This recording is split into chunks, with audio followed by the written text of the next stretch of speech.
So if you take like the Gettysburg Address, the Lord's Prayer, and the preamble to the U.S. Constitution, Right, the big ones. yeah, the big ones, and you smash them all together, you get fewer than 1,000 words, which is crazy. It really is. I mean, those few words have literally shaped entire civilizations. Exactly. But then meanwhile, if you look at the terms and conditions for your last smartphone update, it was probably, over 7,000 words long. Easily. Yeah.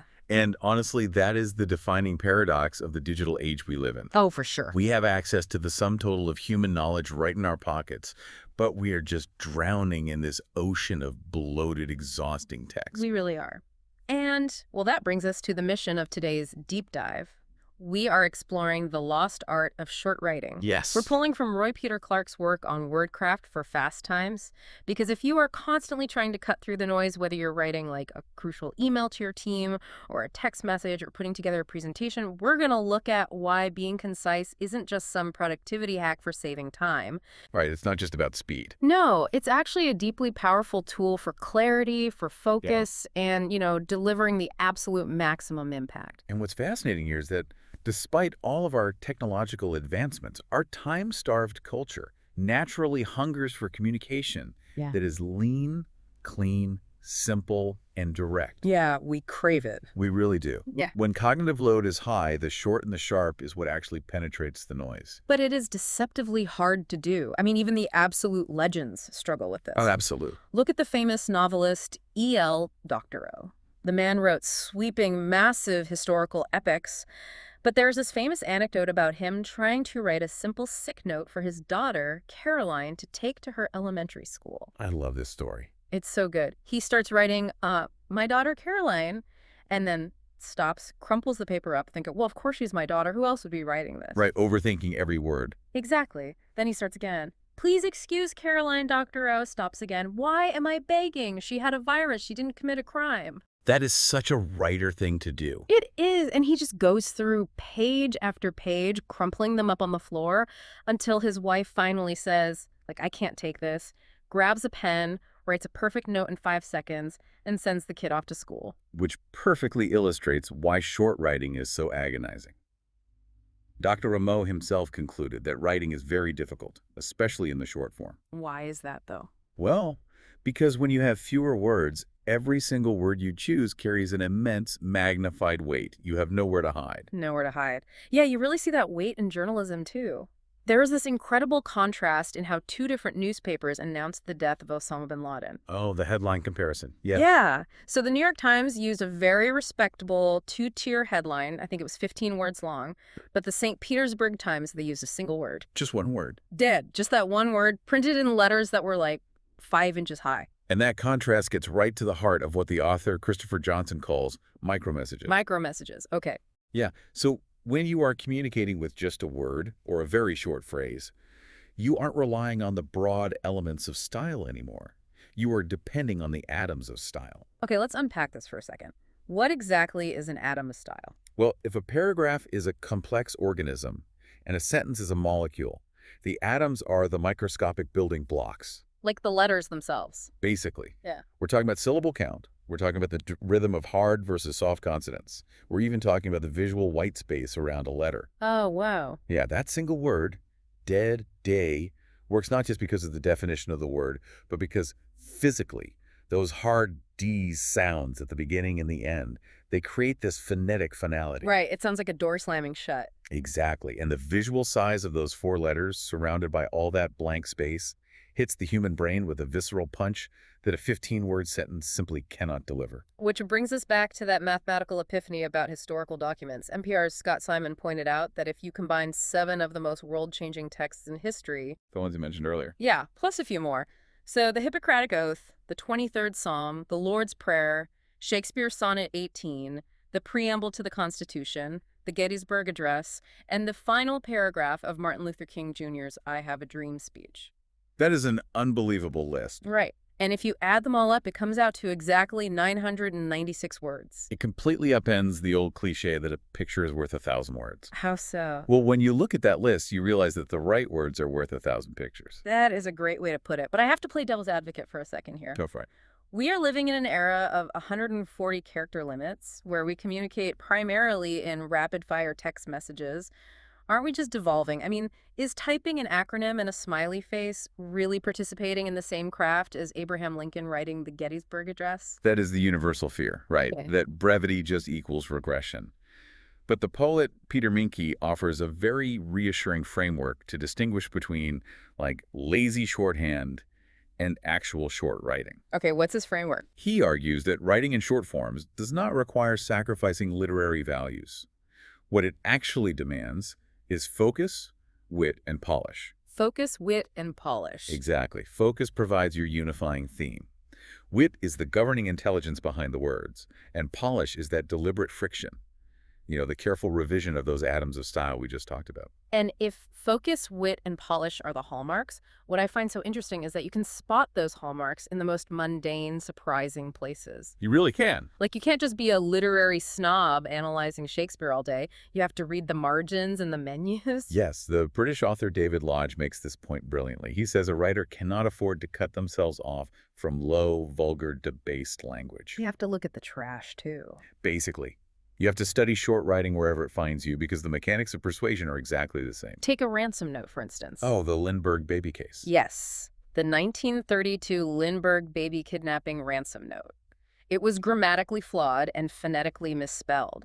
But it wasn't just random gibberish. Not at all. The specific weird choices of short language, like writing signature with an N instead of signature, those were the crucial clues. Right, because those mistakes revealed mechanics. Exactly. The phonetic choices indicated it was a German native speaker translating thoughts directly into English, which is what ultimately led investigators to Bruno Hauptmann. So the brevity of the note didn't hide his identity. No, it distilled his linguistic DNA. That is wild. Or consider the back of a piece of cardboard. Baseball cards. Yes. You can learn the complex rules, the history, and the slang of baseball just from reading 1950s baseball cards. They were practically their own genre. They were. The back of Don Zimmer's 1954 card uses terms like blue dart for a line drive or chin music for a pitch thrown high and inside. It is this highly specific, incredibly evocative language packed into like a tiny 2-inch space. It forces you to be evocative because you just don't have the room for lengthy exposition. I mean, chin music instantly communicates the physical danger and the aggressive attitude of the pitcher in just 2 words. It totally shifts how you interact with the world once you start noticing this.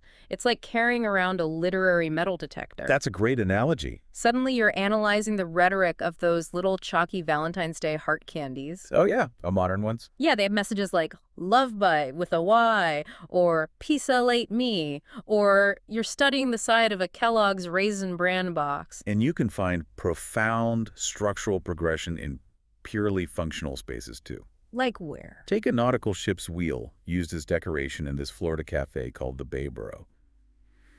If you read the brass steering settings in order, they unintentionally trace the exact progression of a romantic relationship. Wait, really? What do they say? It goes let go, slack away, all clear, ahead slow, stop, astern slow, not clear, heave in, make fast. Oh my gosh, it's a poetry. It really is. Or even a hotel towel tag. You find these in bathrooms everywhere now. Oh, the environmental ones. Yeah, it says reuse or replace.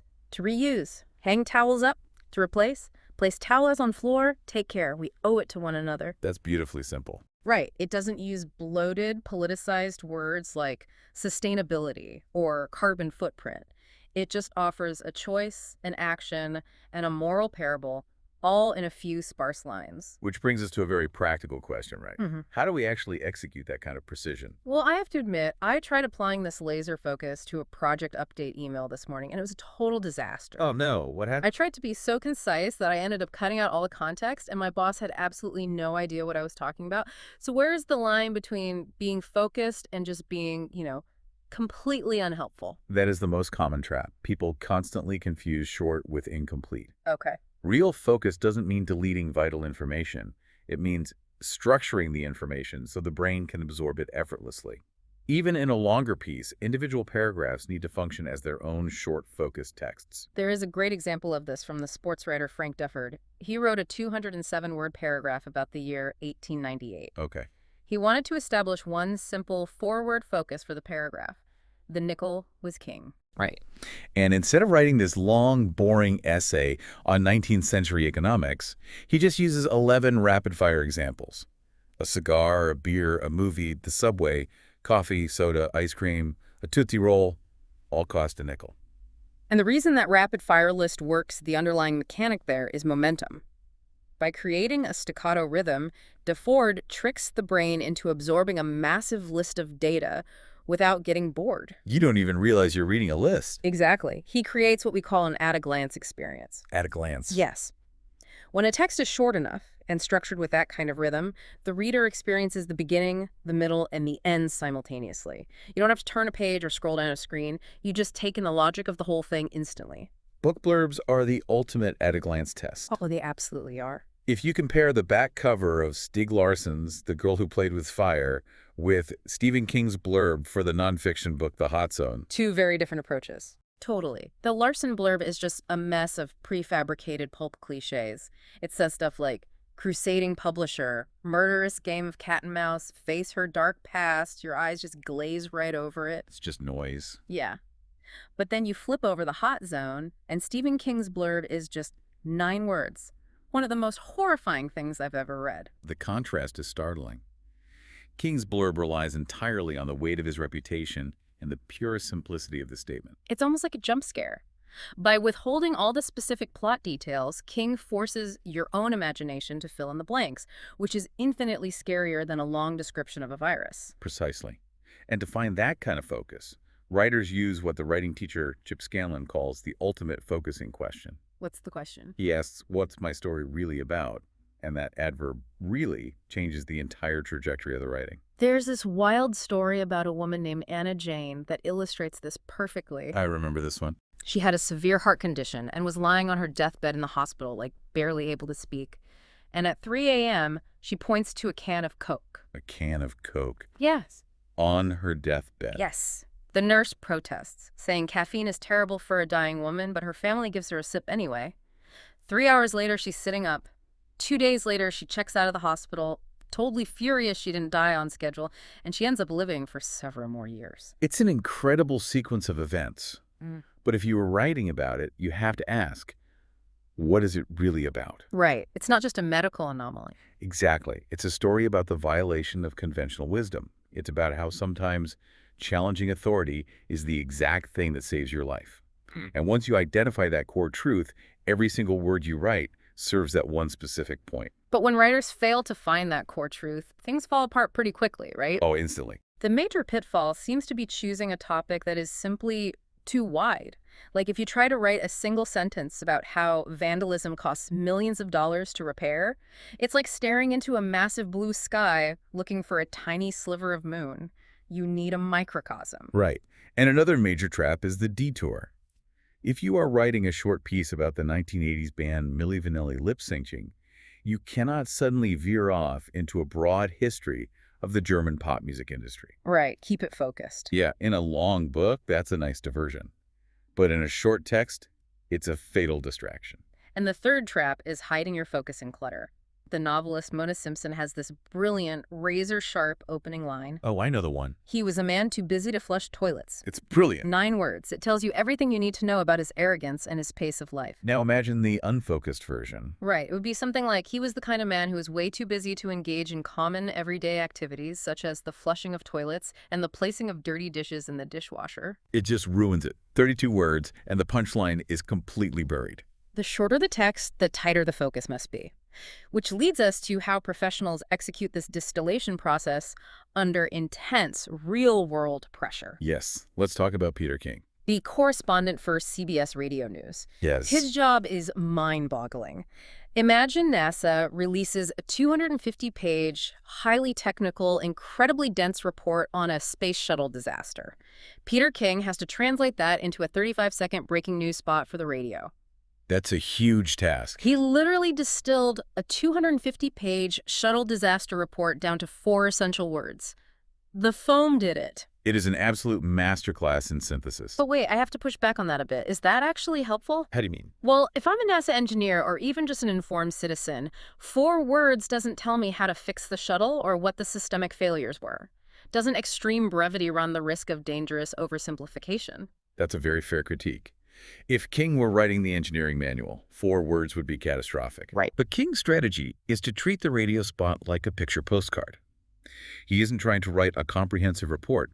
His goal is to imprint a single, vivid, accurate image onto the mind of a listener who is, driving to work. Ah, I see. Once that image is imprinted, the listener can seek out the 250-page report if they want the engineering specs later. And to make that postcard clear, he ruthlessly translates jargon. If NASA says EVA, he says spacewalk. If they say EU, he says spacesuit. He also goes on a search and destroy mission against redundant elements, specifically adverbs that just reinforce the verb instead of actually modifying it. Like saying something was totally severed. Exactly. Why do we need to say totally? Because severed is an absolute state. Yeah. Adding totally implies that there are degrees of severing, which actually dilutes the absolute power of the verb. It weakens it. Yes. If we connect this to the bigger picture, King's editing process is remarkably similar to how the jazz legend Miles Davis played the trumpet. Okay, how so? Davis had to learn the profound art of leaving notes out. By deleting the unnecessary notes, or in King's case, the redundant adverbs, you create a canvas of silence. Yeah. And it is against that silence that the remaining work can truly stand out. Here's where this gets incredibly practical for anyone listening who has to, say, give a presentation or write a pitch. King uses a calculation called RT, approximate reading time. Very useful metric. He knows that 100 words equals exactly 30 seconds of spoken airtime. Think about this like packing a carry-on suitcase for a weekend trip. You can't just take your entire closet and dump it on your bed. Right. In the news business, they literally call that notes dumping. When you are packing that tiny 30-second suitcase, you have to meticulously select only the absolute essentials. But to figure out what is essential, King uses a brilliant test. He asks, would your mom, your dad, or your favorite nail technician understand this? I love that. Right. If the $100 an hour plumber wouldn't get it, it does not go in the suitcase. You are writing for clarity, not to prove how smart you are. So before you can pack that suitcase, before that perfect short piece is sent to your boss or broadcast to the world, you have to practice that distillation process somewhere. Where do writers actually figure this out? Yeah. The answer is in the margins. Literally. Marginalia, writing in the margins of books. It is a fascinating genre of short writing because its audience is usually just one person, the writer themselves. It's like a sandbox. Exactly. It's a private space for thinking, discovering, and just trying things out. The history of marginalia is amazing. In 1637, a French mathematician named Pierre de Fermat was reading an ancient Greek math text. He got an idea, and he scribbled this note in the margin proposing a complex theorem. And he ends it with a very famous line. Yes, he writes, I have discovered a truly marvelous proof of this, which this margin is too narrow to contain. And because that margin was too narrow and he never actually wrote down the proof, it took mathematicians over 300 years to finally solve what became known as Fermat's last theorem. Just because he didn't have enough space in the margin? Right. And it's not just math either. The poet Sylvia Plath's personal copy of The Great Gatsby is in a library in South Carolina. In the scene where the characters Tom and Daisy Buchanan are spotted through a window, Plath scribbled in the margin, Night waiting outside dragon goes to bed with princess. That is so perceptive. It's this incisive fairy tale interpretation squeezed into like a half-inch of white space. It proves that the heavy lifting of writing often happens in the margins of the text or the margins of the mind before it ever reaches a formal document. Okay, but if short writing requires so much polish, intent, and literary heavy lifting, I have to ask about song lyrics. Okay. Are they really literature? Because a lot of pop songs just seem like they're writing on the coattails of a good melody. This raises an important question because lyrics are often dismissed. But a well-crafted lyric is perhaps the most efficient form of short writing in existence. Really? Take Tom Petty's song Free Fallin'. The entire song is only 150 words long, but the mechanics at play achieve staggering emotional depth. I love that song, but I definitely never thought of it as high poetry. Look closely at the opening lines. She's a good girl, loves her mama, loves Jesus and America too. Right, it's almost a cliche list of character traits. But then comes what we call a grace note, a small, highly specific ornament that disrupts the pattern. Petty sings Crazy About Elvis. Oh. Yeah, Elvis was a bad boy, a rebel with a tragic end. That one tiny detail undercuts the whole good girl image and introduces a fatal flaw, all in 3 words. Oh, wow. I never caught that. And then there's that stanza about the vampires, right? All the vampires walking through the valley move west down Ventura Bill VD. The underlying mechanic there is heavy, deliberate alliteration. The V sounds. Exactly. The V's just pile up: vampires, valley, Ventura, boulevard. Phonetically, it sounds like cars crashing in a fog. That's haunting. And visually, if you look at the letters, the V of Ventura looks like a deep valley, symbolizing depression, while later in the song he mentions Mulholland, starting with an M, which visually mimics twin mountain peaks. I had no idea it was that deep. It's a masterclass in using 150 words to sketch a complete narrative of nihilism, escape, and despair. So think about the last Slack message or team update you sent. Did you use a grace note, one specific vivid detail, or did you just use corporate jargon? Because just because a format is short or informal doesn't mean it should be lazy. Never. Take Jay Rosen, the media critic. His modern tweets are layered with complex philosophical musings. Informal writing still requires immense intention. Absolutely. Great writing in an informal style is actually the product of highly formal practices. The intentional deletion of words, the specific use of abbreviations, the careful selection of slang. So what does this all mean for you listening at home? We've looked at ransom notes, baseball cards, NASA reports, and Tom Petty lyrics. A pretty diverse list. Yeah, but whether you are sending a quick text message to a friend, crafting a company-wide email, or putting together a massive presentation, writing short is not about giving less to the reader. It is about distilling your thoughts to deliver maximum impact while profoundly respecting the reader's time. And we shouldn't view these short, everyday messages as trivial either. As the Italian novelist Umberto Eco noted, it is often the impulse of irritation or the quick satirical sting written on the spur of the moment that supplies the material for larger, more extended narratives. So the little things matter. They do. It is your everyday writing that inspires your most committed works. If you want to write long, you must first learn to write short. I want to leave you with a final thought that perfectly captures the danger and the power of the micromessage. Oh, the Pointer Institute story. Yes. At the Pointer Institute, there is a central garden path lined with marble plaques containing inspirational quotes.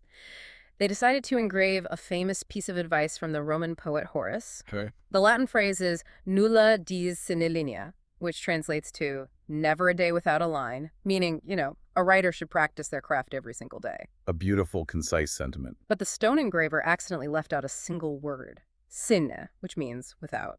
Yeah.